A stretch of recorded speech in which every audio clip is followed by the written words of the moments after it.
শুভ একসময় খুব প্রাণখোলা হাসিখুশি ছেলে ছিল।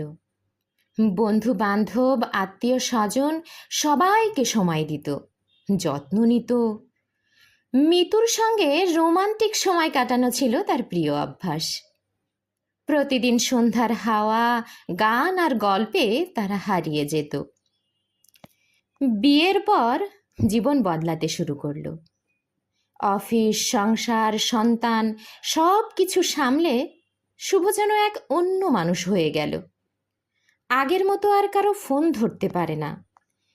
ইচ্ছে থাকলেও বন্ধু বান্ধব আত্মীয় স্বজনকে ঠিক আগের মতো আর সময় দিতে পারে না।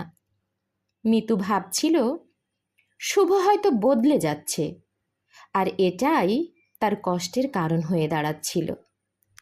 একদিন রাতে শুভ ঘুমের আগে বলল, আজ মেয়ের স্কুলের ফি দিলাম, তোমার ওষুধ আনলাম, আর ফ্রিজটাও ঠিক করিয়েছি। কাল তোমার পছন্দের ছিম নিয়ে আসব। মিতু চুপ করে শুনল, চোখে জল এলো। বুঝল শুভ আসলে বদলায়নি, সে আগের মতোই ভালোবাসে, শুধু ভালোবাসার ভাষা পাল্টে গেছে। পুরুষ মানুষ হয়তো আগের মতো সময় দিতে পারে না, কিন্তু তাদের দায়িত্ব আর মনের গভীরে তারা ঠিক আগের মতোই যত্নশীল থাকে। তারা বদলায় না, বদলে যায় তাদের দায়িত্ব, বদলে যায় তাদের ভালোবাসার বহিঃপ্রকাশ। ভালো থাকুক পৃথিবীর সকল পুরুষগণ।